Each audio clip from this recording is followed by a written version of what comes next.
Casualties continue to mount over the long years I've struggled. More and more, I find myself wondering if it's all worth fighting for. There is one thing I do know. I have a job to do, and I'm gonna see it through. This is a bioweapon. What the hell were they thinking? Pick up the rest of the squad. Plot a course for BSAA Europe HQ.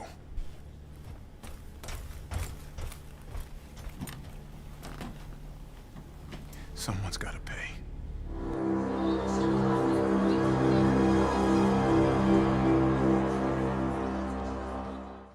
Chris Redfield is one of the many iconic characters in the Resident Evil series and has been front and center of it all since the beginning. From S.T.A.R.S to the BSAA, he's had his own journey of a nightmare, and in today's video I will be going through his story just like I went through Leon's and Jill's. If you want to see those videos, the links will be in the descriptions down below. But before we get into it, be sure to leave a like on this video to help it reach the YouTube algorithm, and subscribe to the channel for more content like this in the near future. And now, let's get into it. Not much is known about Chris's early life, except that he and his sister Claire had lost their parents at some point before 1998. Having only each other as family. As an adult, Chris joined the United States Air Force, where he received flight training for both planes and helicopters. He served in a unit alongside Barry Burton, who he became friends with for the future. After leaving the Air Force, Chris was scouted in 1996 by the S.T.A.R.S, a special law enforcement unit in Raccoon City. He accepted the invitation and was appointed point man for Alpha Team, where his flexible talent for precise handling and multiple firearm types earned him distinction as the unit's top marksman. Chris befriended several S.T.A.R.S members in his time with the unit. He became close friends with fellow Alpha Team member Jill Valentine, and together formed a strong bond as partners, with both of them having complete trust in each other. Chris would also befriend his commanding officer Albert Wesker, and at the time regarded him as a dependable and effective leader. He also trained his younger sister when she visited him and gave her a golden lighter and his S.T.A.R.S knife as gifts. Favoring a large combat knife instead, in 1998, Redfield, along with Valentine, Burton, and Wesker, became a part of the test group for the development of the Samurai Edge, that was being specially developed by the members of S.T.A.R.S by Robert and Joseph Kendo of Gun Shop Kendo, who supplied the unit with most of their custom firearms. Chris would eventually receive his own custom Samurai Edge, which had a blue hard steel finish slide and a silver glided stainless steel trigger with the dark blue S.T.A.R.S medallion. In the spring of 1998, Raccoon City was haunted by a series of cannibalistic murders and animal attacks on hikers and residents living near Raccoon Forest. The RPD suspected the attacks were perpetrated by a satanic cult and would consume massive quantities of narcotics in order to carry out their gruesome attacks on men, women, and children as a sacrifice, which included violent facial mutilations and evisceration.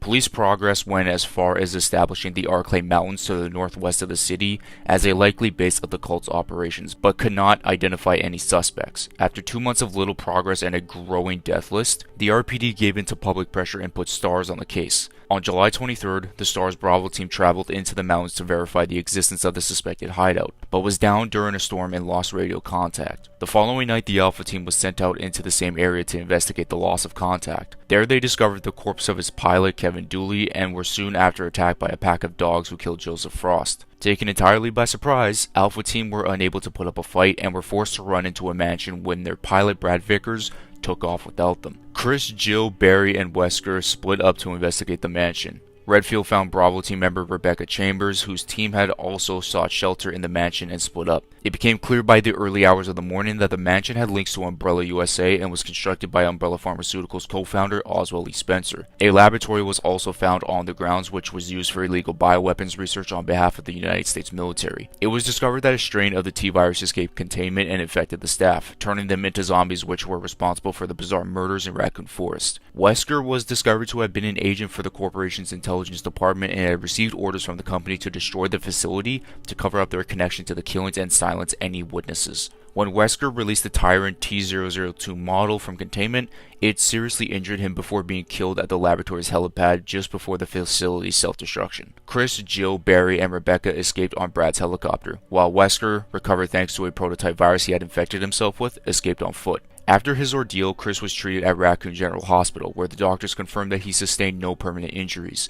The 4 members made a number of attempts following their recovery to report Umbrella to the authorities. Taking bribes from the company, Chief of Police Brian Irons resorted to shutting S.T.A.R.S down entirely, while Chris himself was placed under surveillance. He nonetheless obtained information on the G-Virus and suspected Irons of corruption, asking the FBI to handle an internal investigation on Irons and further investigate the G-Virus.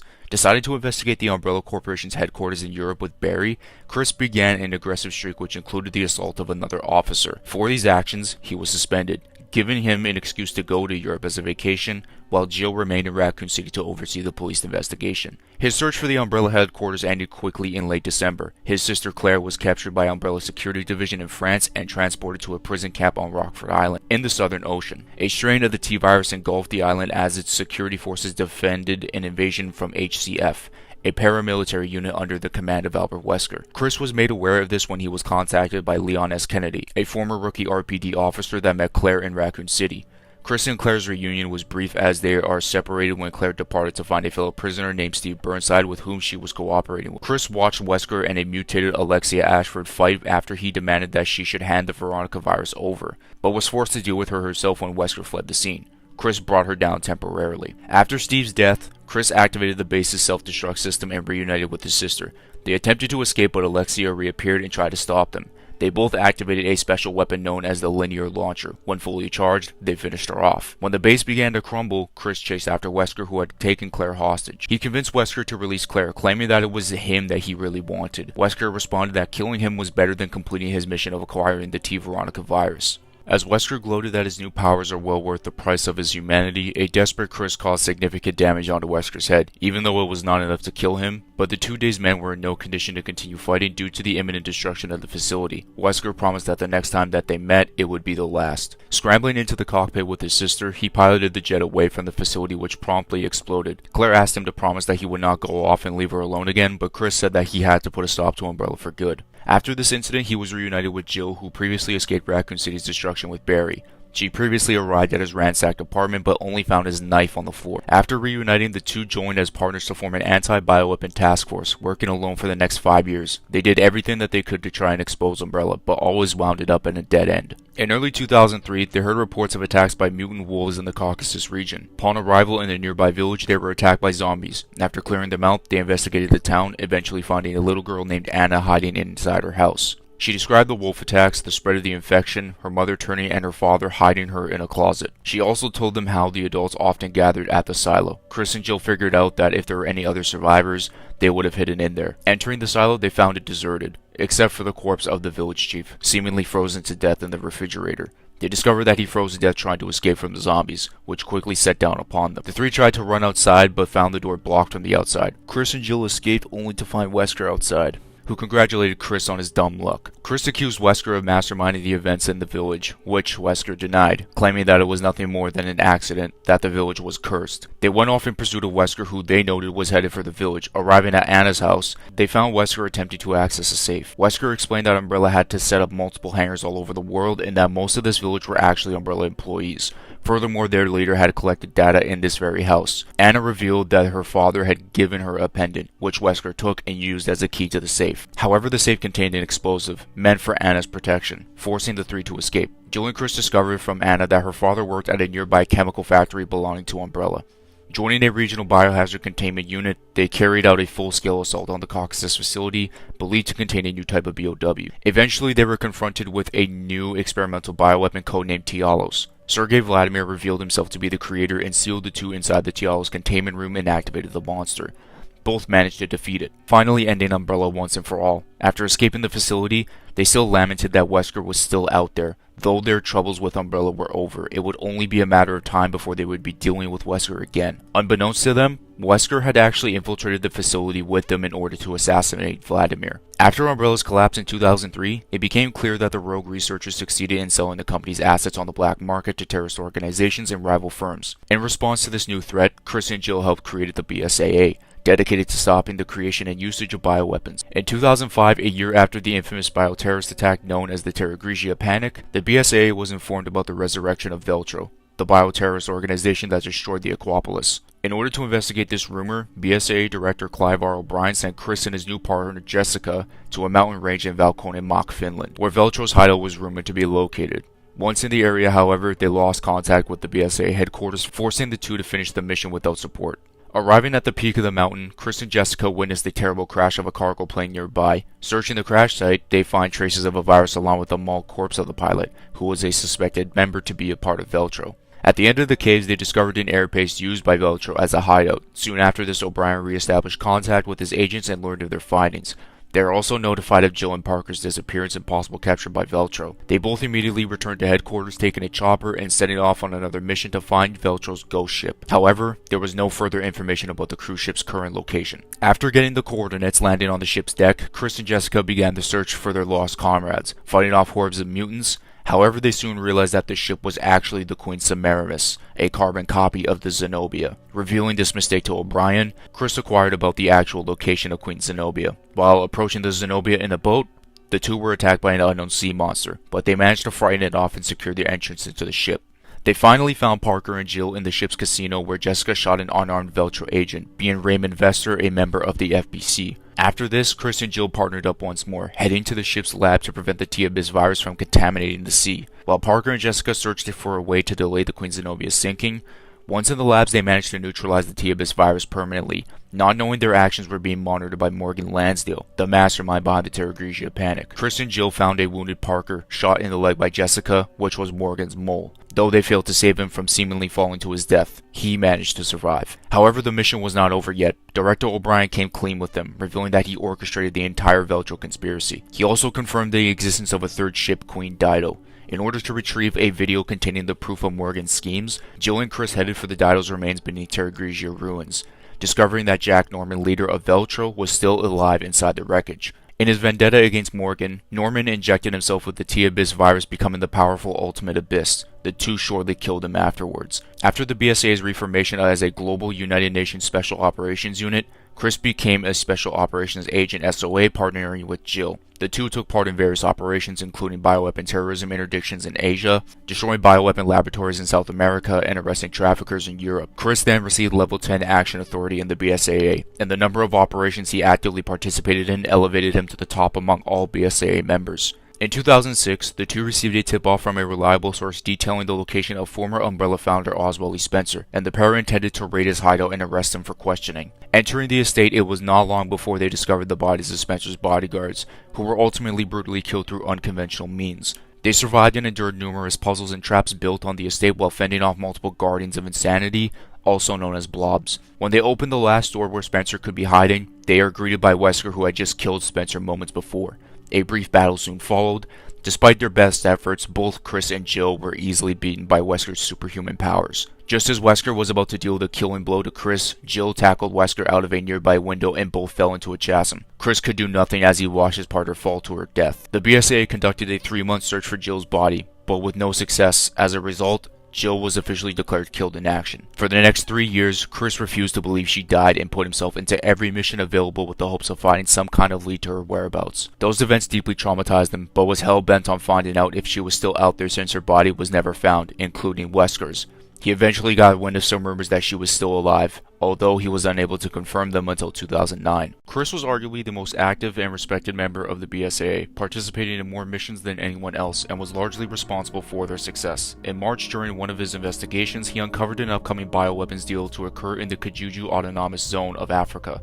He was sent to Kijuju alongside his new partner Sheva Alomar, as well as BSAA's Alpha Team, to arrest bioweapons dealer Ricardo Irving, who had connections to the rumored Ouroboros virus. The mission went bad when Chris and Sheva witnessed their contact's execution by an angry mob, as well as discovering that Alpha Team had been almost completely massacred, apart from Captain Deshant, who later died from his wounds. But before dying, he revealed that the deal was a setup, and handed Chris a hard drive containing data he retrieved from Irving. The pair received orders to relay the data through a computer at the nearby storage facility. En route, they encountered a new type of BOW infected with Ouroboros, the same one that killed Alpha Team, and managed to defeat it. Later on, their support helicopter crashed, and at the scene saw the pilot dead, leaving Sheva and himself vulnerable to an ambush from a Majini motorcycle gang. They are saved by Delta Team led by Captain Josh Stone, who passed on the analysis of HQ's data to Chris and confirmed that Irving has moved into the mines. When he looked at the data, he found a picture of Jill, causing him to have brief flashbacks of the Spencer estate investigation, but ultimately he shrugged it off and continued the mission. After encountering Irving and taking down large BOWs, Sheva showed her discouragement at the demise of her comrades and her suggestion to back out.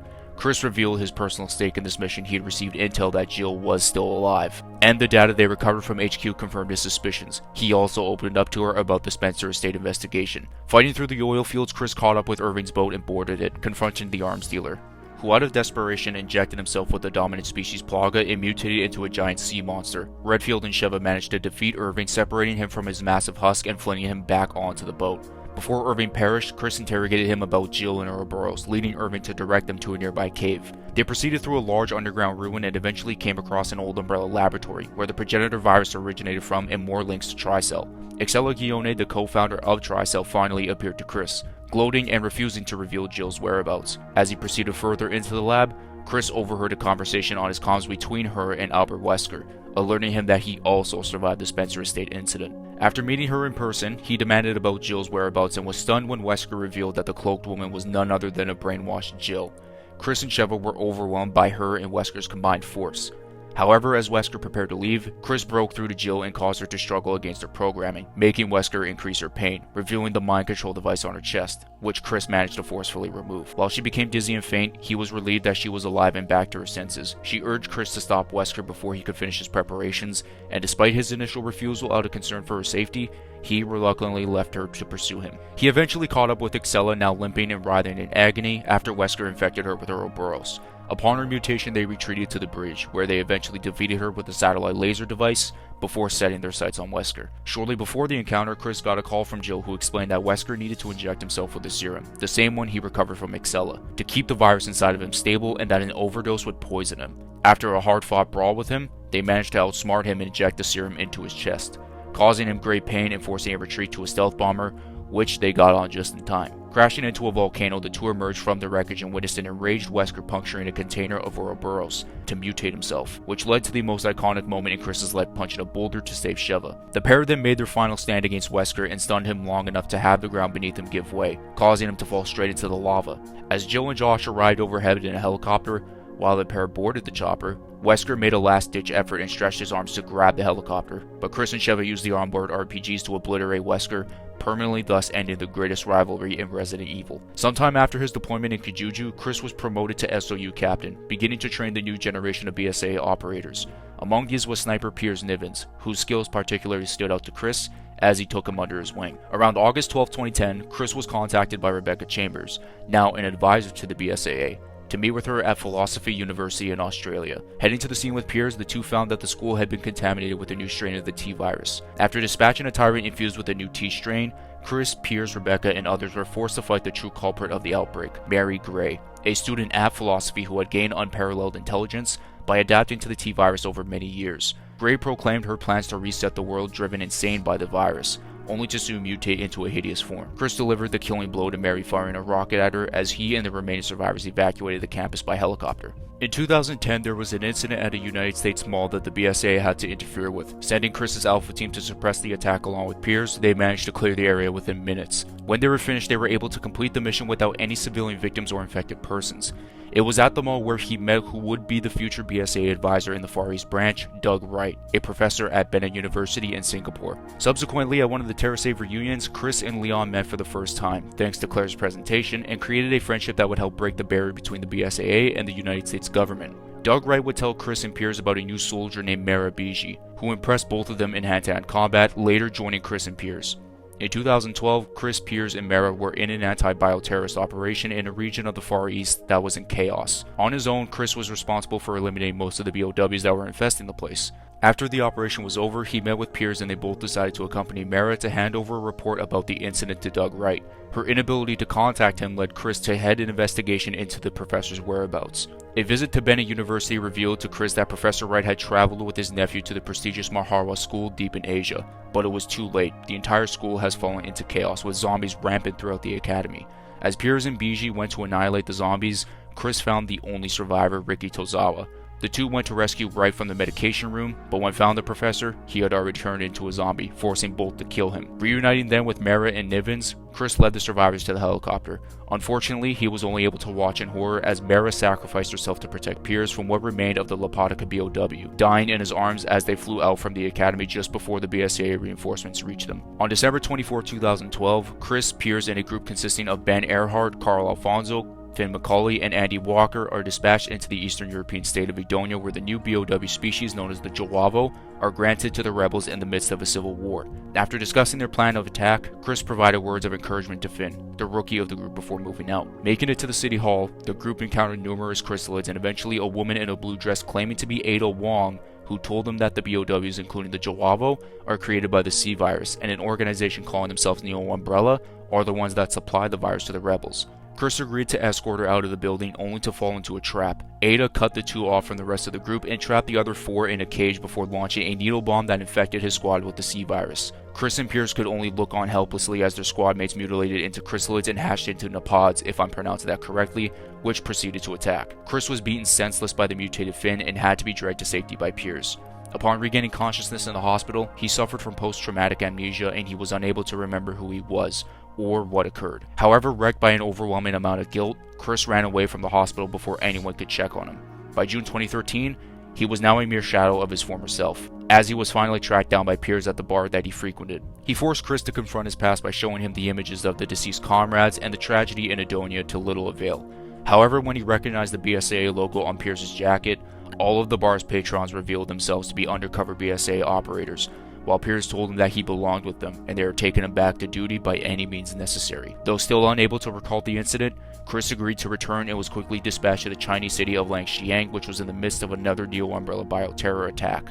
Upon seeing a cluster of chrysalids, he finally recalled the Edonia incident and vowed to get revenge on Ada for the deaths of his men. Making their way through the slums, they are attacked by a massive snake BOW with camouflage capabilities. The abomination brutally killed all of them, one by one, until only Piers, Marco Rose, and Chris himself was left. He fried the monster using the building's electrical system. Unfortunately, Ada appeared and shot Marco with a C-virus equipped dart before escaping. Marco rapidly mutated, with Chris and Pierce forced to take him down. Seeing Ada enter a warehouse, they entered in pursuit of her, unaware that Leon Kennedy and Helena Harper were doing the same. Though they managed to corner her, Leon arrived just in time and prevented Chris from shooting her, resulting in a brief fight between the two before they drew their guns on each other. Leon told Chris that Ada was a key witness and that they needed her alive, while Chris shouted that Ada was the actual mastermind behind everything, only to be told by Leon that the real culprit was none other than National Security Advisor Derek C. Simmons, and made it clear that he planned on defending Ada despite full knowledge of her allegiance to Neo Umbrella. The two pursued Ada to the docks in a turret-equipped jeep, managing to get her on her freighter and corner her on the bridge, where Ada revealed her master plan: to spread the C-virus all over the world and recreate the Raccoon City incident on a global scale. However, just as she told him this, one of Simmons' henchmen arrived in a helicopter and promptly shot her in the chest, causing her to fall to her death. She left behind an enhanced strain of the C-virus, which Pierce took in. Afterward, Chris was contacted by Leon, who requested that he save Jake and Sherry from their imprisonment in Neo Umbrella's underwater facility. During this conversation, Chris was shocked to discover that not only did Jake possess the antibodies to the C-virus, but he was also Albert Wesker's son. Making their way to the facility, Chris decided to retire from active duty after they rescued Jake and Sherry and pass his position on to Pierce. When they met up with them, Chris revealed that he was the one who killed Jake's father, leading to a tense moment in which Jake held him at gunpoint. He admitted that he had every right to shoot him, but Jake managed to stop himself, telling Chris that there were more important things at stake than the two of them. I'm gonna save my breath and not rant about how fucking dumb Jake was in this scene. On their way out, the ultimate BOW, Chaos, which was meant to spread the C-virus all over the world as Carla intended, hatched from its cocoon and attacked. During the fight, Chaos severely damaged the facility and managed to grab a hold of Chris, while Pierce suffered a severe injury where he lost his right arm. With no other way to save him, he deliberately injected himself with the C-virus strain that he had previously procured, gaining the ability to shoot electrical blasts. It made a final attempt to kill him, but Chris was able to rescue him and the two of them destroyed the BOW's remaining organ, supposedly killing it. Though he repeatedly reassured Piers that he would be alright and they would get out of here as they made their way to the escape pods, Piers realized that he would eventually lose control and mutate completely, deliberately shoving Chris into the escape pod alone and launched him out, remaining behind to die with the facility. However, Chaos had recovered and attacked his escape pod in the water, only to be electrocuted and finally destroyed by an electrical blast from Pierce's transformed arm just before the facility exploded. The following morning, Chris was rescued by the BSAA. After the China incident, he continued to serve in the BSAA as a field captain, deciding to honor Pierce's memory by returning his retirement down. Chris was brought in to supervise a sting by the Mexican government against wanted weapons dealer Glenn Arias, rumored to be in possession of BOWs, and to rescue missing BSAA operator Kathy White and her son Zach, who had both vanished in the midst of pursuing Arias. Upon arriving at a seemingly abandoned mansion, Chris and the team were ambushed by hordes of zombies, including Zach. Forced to retreat, he jumped out of a window on the second floor of the mansion only to come face to face with Arius. As Chris was badly injured due to the fall, Arius quickly disarmed him and he was able to overpower him in hand-to-hand combat, before introducing the now zombified Kathy, who only seemed to attack Chris while avoiding Glenn and his allies. While Chris was soon rescued by a BSAA unit, he swore revenge against Arius, devastated by the loss of the unit. His mission was to stop Arius soon brought him to his team to New York City, where he rescued Rebecca Chambers from an outbreak of the same virus from Mexico. She explained that the mysterious virus contained traits similar to the Plaga parasite used by Los Illuminados, leading Chris to take her in order to meet Leon in Colorado. Just when Rebecca convinced Leon of helping and not being a miserable drunk, suddenly Maria Gomez and Diego Gomez attacked them. Rebecca was kidnapped in the process, and behind it all was Glenn Arius. Chris leads his platoon to New York City, briefing his mission objectives to his unit: stop the virus spread in the city, rescue Rebecca, and kill Arius. After learning what he needed to know, Chris got Rebecca and carried her up to the rooftop, only to be surprised by Arius, who was monitoring his progress through his cameras. Both men fired on each other but failed to land a clean hit due to both of them being in a cover position and Capcom just saying screw everything. Redfield managed to defeat him, however, causing him to go through a glass window and fall multiple stories to his near death. However, Diego approached Arius in his dying state and triggered his final stage, and both of them became one, resulting in a tyrant-like mutant. After fighting with Leon and a BSAA aircraft, Chris appeared at the nick of time and shot a grenade at the creature's heart, obliterating it completely. A year after the New York bioterrorist attack, the BSAA receives intel about mysterious infection cases happening across the city of San Francisco, where victims are infected and turned without the means of transmitting of one's infection to another, with Chris once again teamed up with his longtime partner Jill Valentine, who is newly recovered from a 6-year-long rehab in a joint investigation with the SFPD. After Jill's reckless act in the house where she encountered the T-virus infected zombies, Chris talks with Rebecca about Jill becoming reckless on their operations. During their talk, Chris warns Jill to not let the numbness reach her soul, lest then she loses herself in the fight. Shortly afterwards, his sister Claire arrives to brief them on her findings on the beach, where a mutilated orca had washed ashore on the beach of San Francisco, with T-virus discovered in its remains as well as missing whales that had been last swimming around the vicinity of Alcatraz Island. Rebecca discovers that all of the victims had been visiting the tourist attraction shortly before their demise. Finding their next lead, the Redfields and Jill travel to Alcatraz to further investigate the matter. Rebecca stayed behind to create a vaccine. The tourists are soon infected with the virus, much to their confusion, as the trio attempts to save them but fails, leaving them as the only survivors of the group, with Jill separated from the siblings. Chris attempted to contact her, but the signals were jammed, with the siblings argue about their next objective until they discover another survivor named Tony Davis, who hides in a cart. Suddenly, both are pricked with drones and faints, leaving them captured and held in prison cells. Chris is held in a cell next to his sister, and Tony's where they started to exhibit symptoms of the virus. Leon, Kennedy, and Jill show up to their cells, where Kennedy recognizes that Tony is Dr. Antonio Taylor, a robotics engineer that is wanted by the government for leaking military secrets to outside groups. The mastermind reveals themselves to be former mercenary Dylan Blake and Arius' assistant Maria Gomez, with the former revealed to have affiliated with Arius and his goal of wanting to punish corporations, organizations, and agencies that are benefiting from bioterrorism, including DSO, the BSAA, and TerraSafe. Leon was later infected, and Dylan made Jill make a choice: to kill Claire before Taylor's demise at her hands. Unwilling to decide, Dylan fatally shot Taylor. Having lost contact with them for hours, Rebecca arrives at the island and cures everyone of their affiliations before joining them on the armory, confronting the mutated Dylan, who had injected himself with the virus and fused with an infected shark. The five fires caches of weapons onto the creature, which does little to no damage, until Jill fired a plasma rifle/ray gun. The creature attempts to escape through the ocean, but Leon and Chris severs the chains of Floodgate, pinning it by the neck. Jill delivers the final killing blow as the creature is strapped with bags of grenades and blown up. Outside, the five reminisce about their operation before reinforcements arrived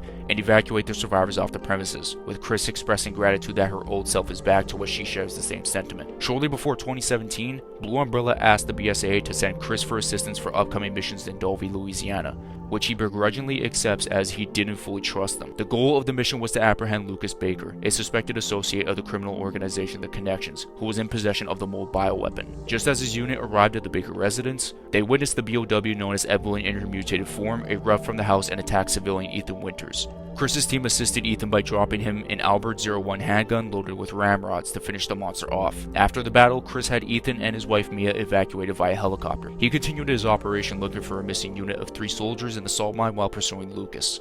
After HQ confirmed Lucas's relationship with the Connections, he boldly proceeded through the mines. HQ suggested to Chris to check beyond a shield door, where once inside, Lucas locked Redfield in and set it on fire. Unbeknownst to Lucas, he was able to survive the trap, and Umbrella intercepted his email to an unidentified buyer, which informed them he was about to send the data, which Chris ultimately had to prevent from happening altogether. Now, with the element of surprise, Chris caught up to Lucas but was jumped by him and attacked with a knife, which forced Chris to shoot him in the head, inadvertently triggering Lucas's mutation into a large monster. This meant Redfield had no choice but to kill him, and after a short battle, he was able to eliminate Lucas, shooting up his hard drive to prevent the data transfer and being called back to Umbrella's camp. At an undisclosed time, Ethan requested that Chris searches for Zoe Baker in hopes of saving her. Weeks later, Chris responded to Umbrella forces calling for backup at a base they set up in front of the mansion. His team arrived to find that the unit was unfortunately wiped out, but that Zoe was safe and with her uncle, Joe Baker. After moving everyone to a lab tent, Chris called Ethan to inform him of Zoe's successful rescue and handed over the phone to her so the two could finally reconnect. Over time, he became distrusting and more critical of the BSAA after the Dolphy incident, most likely because of the organization's cover-up of the incident.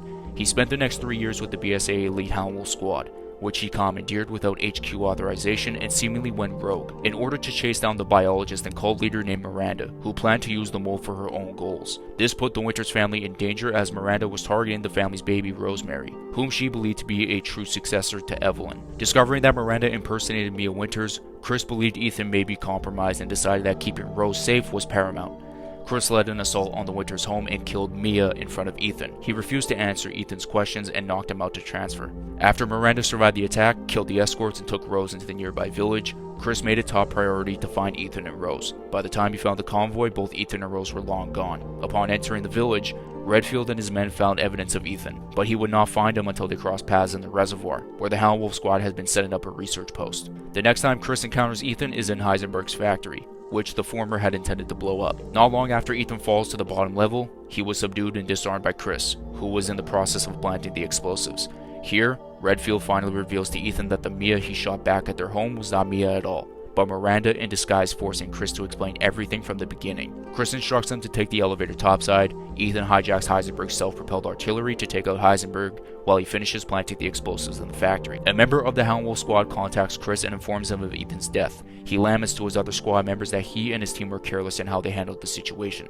Before vowing to avenge Ethan's death, entering the village once more, he notices that the BSAA have already arrived, and orders the men to terminate Miranda and save Rose. Inside her lab, he learns everything regarding her involvement in making Evelyn and Spencer's connection with her. He also found Mia being relieved that the real Mia is still alive, but she demands to know the whereabouts of Ethan and Rose. He informs her of Ethan's death but promises that he can still save Rose. Mia tells Chris that Ethan isn't gone yet, and that she had been trying to keep it a secret, as he doesn't know how special Ethan truly is. Then Ethan's secret was revealed that only Mia knew. After Miranda is killed, Chris tries to help Ethan leave. However, Ethan knows it was too late for him, and instead has him promise to help raise Rose to be strong. Returning to his escape vehicle, he gives Rose to Mia and watches the explosion a safe distance away, grieving Ethan's sacrifice. Shortly after, one of the Hound Wolf Squad discovers that the body of the BSAA soldier in their aircraft was a BOW, a mutant sent by the very organization founded to fight biological weapons of mass destruction. Because of the disturbing implications of this, Chris decides for their helicopter to change course straight for the BSAA's headquarters in Europe to get to the bottom of things. In 2037, Chris keeps his promise to Ethan, helping raise Rose to be strong of heart and giving her Ethan's old jacket. Chris asked her to join with his operation but was declined after she sees the work that he put his Hound Wolf Squad through. But only following her experience inside the realm of consciousness, Rose accepted Chris's invitation to be in his squad, though she only kept some of her abilities a secret from him, with Ethan as her memory beside them. One thing that interests me is that during the RE8 DLC reading through the lore, there was no mention of the BSAA, just the Hound Wolf Squad. It makes me more confident that the RE9 story and plot could be about the fall of the BSAA, but only time will tell. The next game could honestly be the last time we see Chris in a main role, as he accepted the promise of Ethan to raise Rose, plus he is also alive in 2037. Which means that whatever happens, he will be alive unless Capcom blatantly retcons the events of the DLC. If you guys enjoyed this video, be sure to leave a like and hit that subscribe button, and comment down below which character you want me to do next, from Claire, Ada, and more. As always, I'll catch you guys in my next video. Peace out, and much love.